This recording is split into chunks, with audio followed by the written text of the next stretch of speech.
再来看昨暗8点外，台中市青海路二段甲文心路口一个工地电梯的门对21楼落落来，加载是无人着伤。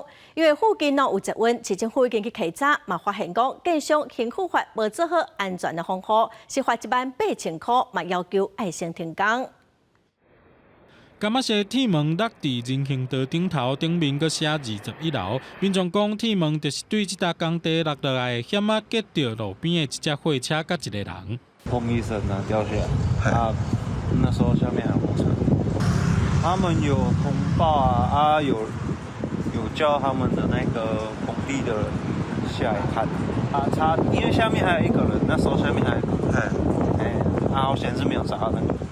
11暗时8点外，在中西屯区青海路2段这搭建筑工地雄雄砰一声真大声，竟然是工地电梯的门为21楼落落来，然后夹到效果不堪设想。